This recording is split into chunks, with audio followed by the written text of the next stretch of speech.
बिस्मिल्लाहिर्रहमानिर्रहीम। आप सारे मीडिया फैटर्निटी का सबसे पहले शुक्रिया अदा करते हैं कि आप शॉर्ट नोटिस पे एक हमारे इस पीसी के लिए आए।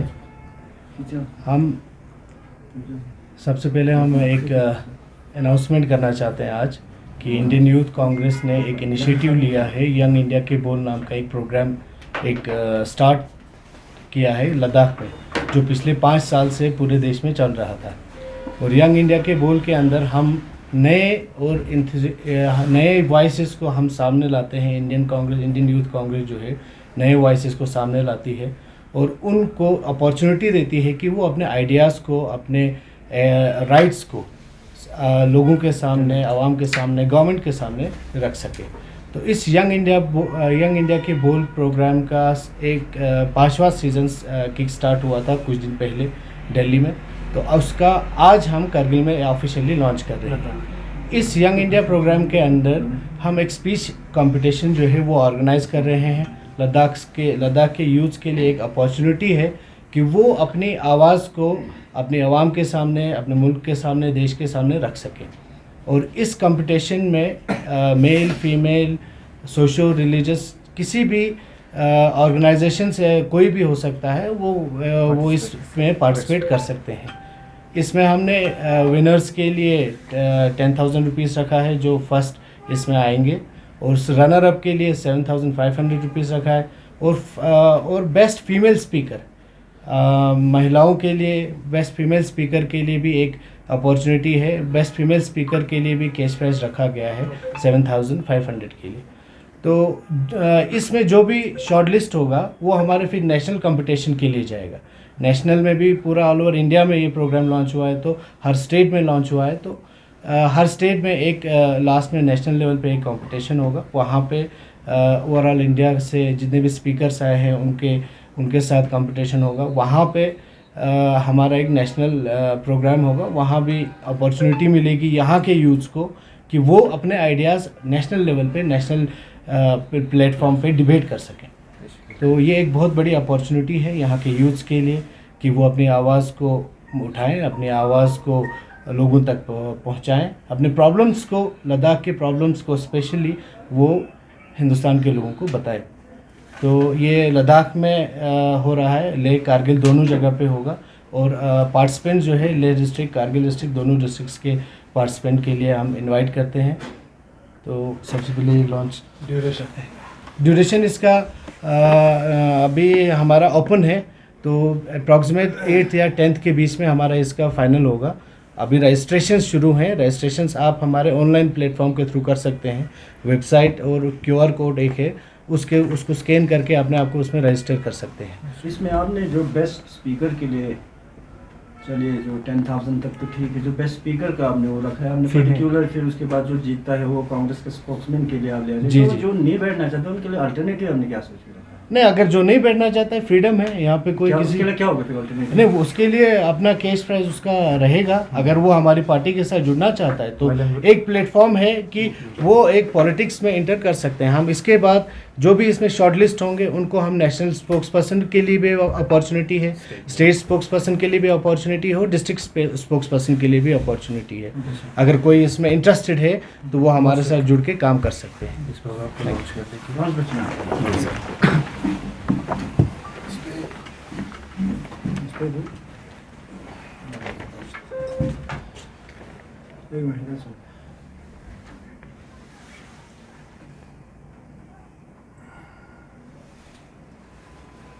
जिन पे आज हम थोड़ा आपसे बात करना चाहते हैं। सबसे पहले तो जो डेली वेजेस का जो सैलरी हाइक का एक ये आया है नोटिफिकेशन गवर्नमेंट की तरफ से, तो ये एक बहुत बेहतरीन एक स्टेप लिया है यूटी एडमिनिस्ट्रेशन ने, MHA की तरफ से, कि जो लॉन्ग पेंडिंग डिमांड्स थी डेली वेजेस की उसको फुलफ़िल किया गया है। हम इस स्टेप को वेलकम करते हैं, LG साहब को इसका मुबारकबाद देते हैं, और साथ ही साथ हमारे MP साहब का भी इसमें ये रहा है, तो उनको लिए भी, हर किसी के लिए मुबारकबाद है डेली वेजेस के प्राइस उनकी जो सैलरी हाइक को लेके। तो साथ ही एक इशू है जो PSC को लेके है, हमारे जो लद्दाख पब्लिक सर्विस कमीशन का जो फॉर्मेशन है उसको लेके है। पिछले 6 साल से हम सुनते आ रहे हैं कि लद्दाख में अलग पीएससी बनाया जाएगा, लद्दाख के लिए एक अलग पब्लिक सर्विस कमीशन बोर्ड बनाया जाएगा, लेकिन कहीं पे भी उस चीज़ के ऊपर ना कहीं कोई गवर्नमेंट प्लेटफॉर्म पे कोई डिबेट नहीं है, कोई कुछ नहीं है। अगर हमारी केडीए और एपेक्स जो है वो पिछले 3-4 सालों से 4-5 सालों से जो 4 पॉइंट एजेंडा के ऊपर काम कर रही है, लेकिन उसके ऊपर हमें दिख नहीं रहा है कि कोई गवर्नमेंट जो है कोई सीरियसनेस दिखा रही है या कोई कंक्रीट सोल्यूशन जो है हमारे यूथ के लिए ला रही है। अभी हमारे जब से यूटी बना है तब से हमारे पास ये आउटसोर्सिंग का इशू जो है वो बहुत बढ़ गया है। आउटसोर्सिंग जो है, आप लद्दाख के यूथ के साथ एक धोखा कर रहे हैं हमारे हिसाब से। एक एजुकेटेड यूथ जो अपनी ज़िंदगी के 15 से 20 साल एक डिग्री को, एक प्रोफेशनल डिग्री को, एक नॉन प्रोफेशनल डिग्री को, एक स्किल डिग्री को कंप्लीट करने में लगाता है, उसको आप मजबूर कर रहे हैं कि वो 20,000 की 15,000 की एक मिनिमम सैलरी में आके यहाँ पे जॉब करे। ये सबसे बड़ा धोखा हमारे यूथ के साथ, हमारे एजुकेटेड यूथ के साथ, हमारी यूटी एडमिनिस्ट्रेशन या सेंट्रल गवर्नमेंट इसमें रिस्पॉन्सिबल है जो ये धोखेबाजी हमारे साथ चल रही है यहाँ पे। तो हम चाहेंगे कि Ladakh administration, UT administration, LG साहब इसमें पर्सनल इंटरवेंशन करें। 6 साल का गैप एक यूथ के लिए उसकी लाइफ का एक गोल्डन पीरियड होता है, उसके उस गोल्डन पीरियड को आप कहाँ ले जा रहे हैं? आप यूथ्स को क्या दे रहे हैं? क्या पॉलिसी है गवर्नमेंट के पास? आप आउटसोर्सिंग के ऊपर तो डिपेंड नहीं रह सकते हैं ना। आप हर टाइम अभी जैसे समग्रा का एक इशू है, समग्रा के इशू पर वो क्या कर रहे हैं कि हर साल नया रिक्रूटमेंट निकाल रहे हैं, और इसी चक्कर में आप साल के 2 महीने तो उसी रिक्रूटमेंट प्रोसेस में लगवा रहे हैं। और अब कोई किसी को कहीं दूर दराज जब भेजा जाता है तो वो बीच में छोड़ देता है, तो सफ़र एट द लास्ट फिर से हमारे स्टूडेंट्स कर रहे हैं। तो इस चीज़ के लिए एक कंक्रीट सोल्यूशन की ज़रूरत है। इंफ्रास्ट्रक्चर डेवलप कर रहे हो आप, ठीक है, इंफ्रास्ट्रक्चर आप हर चीज़ में, हमारे हॉस्पिटल्स बेहतर बन रहे हैं, हमारे स्कूल्स बेहतर बन रहे हैं, ठीक है, लेकिन हमारे एजुकेटेड यूथ्स के लिए क्या पॉलिसी है गवर्नमेंट के पास, और हमारे सिक्योरिटी के लिए क्या पॉलिसी है? कुछ चीज़ों के ऊपर गवर्नमेंट को सोचना बहुत ज़रूरी है। 6 साल तो आपने हमारे निकाल दिए कि पीएससी बनेगा भाई, बनेगा बोल के, लेकिन अभी तक पीएससी के ऊपर कोई भी हमारे पास कोई कंक्रीट सोल्यूशन नहीं है। हमारी एपेक्स और केडीए के जो रिप्रेजेंटेटिव्स हैं उन्होंने आपको रिकमेंडेशन भी की थी कि हमें जब तक पीएससी सेपरेट नहीं बनता है तब तक आप हमारा पीएससी जो है जेके के साथ उनको बोलिए कि वो रिक्रूट करें, लेकिन उसके ऊपर भी कोई सीरियसनेस नहीं है। गवर्नमेंट के पास कोई पॉलिसी ही नहीं है। तो इन चीज़ों के ऊपर थोड़ा सा मैं एलजी साहब से इसका रिक्वेस्ट करता हूं कि आप थोड़ा सा पर्सनल इंटरवेंशन कीजिए इस पर, और लद्दाख के यूथ्स को, लेह कारगिल के अवाम को आप धोखा ना दीजिए आउटसोर्सिंग के नाम पे, कॉन्ट्रेक्चुअल के नाम पे, टेम्परेरी एंगेजमेंट्स के नाम पे। ये धोखेबाजी नहीं होनी चाहिए। हमारे यूथ्स के साथ, हमारे लड़कों के साथ ये बहुत बड़ी एक प्रॉब्लम है। उसी तरह कल एक नोटिफिकेशन जैसे जम्मू कश्मीर में जेकेपीडीसीएल ने 292 पोस्ट्स इलेक्ट्रिकल इंजीनियर्स के कल के कुछ 1-2 दिन पहले उन्होंने नोटिफिकेशन निकाली है। आप उठा के देख लीजिए, 2016 में इलेक्ट्रिकल इंजीनियर्स का रिक्रूटमेंट हुआ था जेकेपीडीसीएल के थ्रू, जिसमें हमारे कारगिल के, लद्दाख के, लेह के भी लड़के सेलेक्ट हुए थे, लेकिन तब से लेके अभी तक इलेक्ट्रिकल इंजीनियर्स को डिप्राइव किया गया है। उनके लिए कहीं पे भी कोई पॉलिसी नहीं है। उसी तरह बीएड के जो स्टूडेंट्स हैं, बीपीएड के जो स्टूडेंट्स हैं, उनके लिए कोई पॉलिसी नहीं है।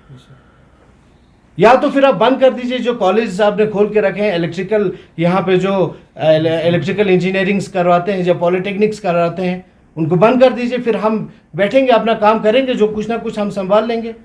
आप ये इंफ्रास्ट्रक्चर जो है वो डेवलप करना भी छोड़ दीजिए। फिर इतने सालों से 6 साल का गैप किसी के लिए आम बात नहीं। जिसने 2019 में पास आउट किया होगा उसके लिए आज 6 साल बहुत बड़ी बात होती है सर।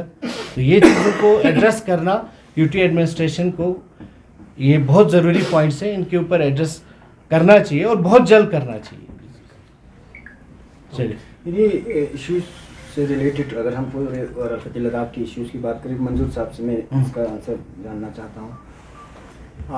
जो कमिटीज जो फ्रेम किए गए थे कारगिल डेमोक्रेटिक अलायंस और साथ ही साथ एपेक्स बॉडी के हवाले से बात करें, और इंडियन यूथ कांग्रेस जो आप लोगों का है, डायरेक्टली आप लोग भी करगिल डेमोक्रेटिक अलायंस के साथ आप लोग जुड़े हुए हैं डायरेक्टली, इसमें कोई शक नहीं।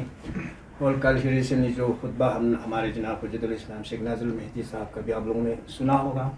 तो मंजूर साहब किस तरह देखते हो केडीए को लेके? एपेक्स जो है वो अपनी जगह बेहतरीन अपना जो भी मुद्दा है वो उठा रहे टाइमली, करगिल डेमोक्रेटिक अलायंस आप भी जुड़े हुए हो, क्या कहोगे आप इसमें? कल जिस तरह आपने सर कहा कि शेख नज़ीर साहब ने अपने खुतबे में कहा कि केडीए को भी अपनी ज़िम्मेदारी उठानी चाहिए, जहाँ तक मैंने उनका स्पीच सुना, और उन्होंने कहा कि अगर आपसे नहीं होता है या कुछ होता है तो आप जवानों को इन चीज़ को, ये चीज़ मैं कहना चाहूँगा सर कि जो हमारी केडीए के मेंबर्स हैं, हमारे कमर अली आखुन साहब है, असगर अली करबलाई साहब है अलहाज, तो ये जब पॉलिटिकल इश्यूज़, जब ये सारी चीज़ हमारे डिस्ट्रिक्ट्स में या कोई भी इश्यूज़ के ऊपर, मैं ये मानता हूँ कि ये लीडर्स बहुत ही सक्षम हैं इन चीज़ों के ऊपर बात करने के लिए। तो केडीए का जहाँ तक है, आज ही उन्होंने अपना एक प्रेस रिलीज़ और एक आपको स्टेटमेंट दिया है जो रिक्रूटमेंट पॉलिसी के ऊपर उन्होंने कहा है। और सेकंड चीज़, जो एमएचए जो टॉक्स डिले कर रही है, उसमें तो सफ़र केडीए ही नहीं हो रहे, उसमें एपेक्स भी हो रहे हैं। बेशक एपेक्स अपने हिसाब से कुछ प्रेस कॉन्फ्रेंस करके ये बता रहे हैं कि टॉक्स को आप रिजॉल्व कीजिए, तो वो मैं खाली एपेक्स या खाली केडीए की जिम्मेदारी नहीं समझता हूँ। वो हर एक लद्दाख वासी जो भी सोसाइटी के लिए काम करना चाहते, जो भी आपके मजहबी इदारे हैं, जिस तरह शेख नज़ीर इस मुद्दे को उठा रहे, कल आईकेएमटी से भी आ जाए, कल ये अंजुमन साहिब ज़मान से भी आ जाए, तो इन हम सब को बहुत ही ये कंसर्न रहना चाहिए कि ये टॉक्स क्यों डिले हो रहा है। क्योंकि जब तक ये टॉक्स डिले नहीं होंगे तब तक आमिर भाई ने भी कहा, जो पब्लिक सर्विस कमीशन जो हमारा था, तो इसके ऊपर भी हम कोई बात नहीं आगे बढ़ा सकते, क्योंकि इन टॉक्स की डिले होना ये साफ दर्शाता है कि जो सेंट्रल में बैठी हुई सरकार है वो लद्दाख के प्रति और हमारे जो 4 पॉइंट एजेंडा के प्रति उनका कोई अभी सीरियसनेस हमें नहीं दिख रहा। तो आने वाले टाइम में इसको हम केडीए के साथ, एपेक्स के साथ मिलके, और तमाम जैसे कि हमारे सोनम वांगचुक जी भी इसके लिए बहुत संघर्ष कर रहे हैं, तो इन सारे स्टेक होल्डर्स के साथ मिलके हम इनको सॉल्व करने की कोशिश करेंगे और टॉक्स को किसी भी तरह रिज्यूम करने के लिए उनके ऊपर एक प्रेशर ग्रुप बन के हम इन टॉक्स को जल्द अज जल्द रिजॉल्व करेंगे। उसके लिए मैं तमाम अपने करगिल के जो जितने भी जो तंजीम है या स्टेक होल्डर्स है वो आए, इस पे बात करें, और जहाँ कहीं भी कुछ कमी रहा हो उनके लिए उनको रेक्टिफाई करें, उन एरर्स को हम रेक्टिफाई करें, और जल्द अज जल्द ये टॉक्स को रिज्यूम करने के लिए हम सब एक ही प्लेटफॉर्म पे हैं। इंडियन नेशनल कांग्रेस पे अगर हम बात करें, चाहे रूलिंग में हो या आप अपोजिशन में हो, हमेशा ये ब्लेम रहा है कि कभी आज तक जो है करगिल के मुद्दों को लेके आप लोगों ने कभी नहीं लड़ा, चाहे अपोजिशन में हो या चाहे रूलिंग में। देखिए सर, मैं डिस्ट्रिक्ट कांग्रेस करगिल की बात नहीं कर रहा हूँ, Indian national Congress youth Congress की बात कर रहा हूँ, तो किस तरह देखते हो आप इसको? सर, जब से हमारे इलेक्शन होके जब से हमारी बॉडी ये बनी है, तो तब से हर प्लेटफॉर्म पे, जब भी अभी रिसेंटली समग्र के टीचर्स का जो इशू था, प्लस उसके बाद जो बीपीएड जो हमारे फिजिकल एजुकेशन के जो बच्चे हैं जिन्होंने बीपीएड करने के बाद अभी तक उनके लिए कोई समग्र के थ्रू या यूथ स्पोर्ट्स एंड एसोसिएशन के थ्रू कोई भी ऐसी पोस्ट नहीं है कि हम इन बच्चों को भी आउटसोर्सिंग के थ्रू ही, क्योंकि अभी तो पूरे यूटी लद्दाख में आउटसोर्सिंग ही चल रहा है, इसी के थ्रू भी हम इनको किसी भी हद तक कुछ एम्प्लॉयमेंट दे पाए।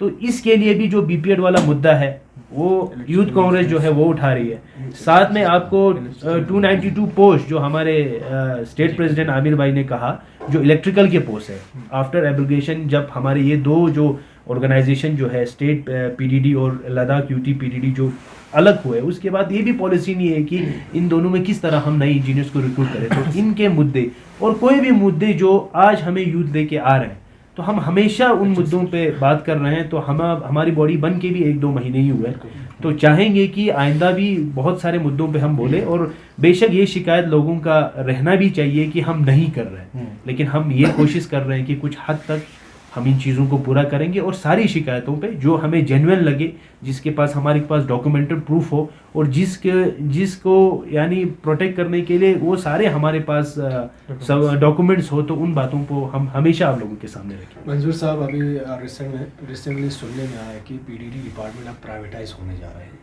ऐसे में ये भी सुनने में आया कि अब इलेक्ट्रिक बिल जो है हाइक भी हुआ है, तो इसको लेके कांग्रेस का क्या टेक रहेगा, और आपकी तरफ से किस तरह के इनिशिएटिव लेंगे कि आवाम के इन मुश्किलात को हल करने के? देखिए सर, आपने देखा होगा मुसा साहब, आपके ही गांव के लोगों ने एक प्रेस कॉन्फ्रेंस किया था आपके थ्रू, जिसमें प्राइस हाइक की बात थी। और मैं खुद भी अपने गांव में या अपने इलाके हर जगह से जहां से भी हमें रिस्पॉन्स आ रहे, ये कह रहे कि पीडीडी के बिल्स में हाइक।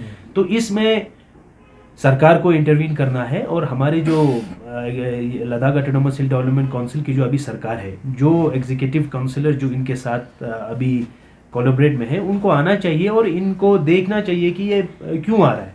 तो मैं समझता हूं कि जब तक हम, ठीक है, एक प्रेस कॉन्फ्रेंस के थ्रू तो हम इस चीज़ को सॉल्व नहीं कर सकते, लेकिन ये है कि अगर इस चीज़ को हम सब के लिए ही यही एक बड़ी कंसर्न है, तो हम सब जब इसमें आके इस चीज़ को एड्रेस नहीं करेंगे, तो मैं नहीं समझता हूँ कि खाली हम प्रेस कॉन्फ्रेंस करने से या इस बात को आपके थ्रू पहुंचाने से ये प्रॉब्लम हल होने वाली है। ये तो टेक्निकल प्रॉब्लम है, उसमें मीटर्स में पता नहीं क्या प्रॉब्लम है, उसके बगैर टेक्नीशियंस की क्या प्रॉब्लम है, और हाँ टैरिफ जो चढ़ के आ रहा है वो किस वजह से, कईयों को बहुत कम आ रहा है, कहीं को कुछ ज़्यादा आ रहा है। तो एक नया सिस्टम हमारे इधर, नया टेक्नोलॉजी हमारे इधर, नया मीटर सिस्टम आया है, तो उसको कंसर्न डिपार्टमेंट को साथ में लेके सॉल्व करने की ज़रूरत है। चन लद्दाख एक्सप्रेस लखनी मेमंग सुनला जुआइन द चैनल पर सब्सक्राइब बाजात।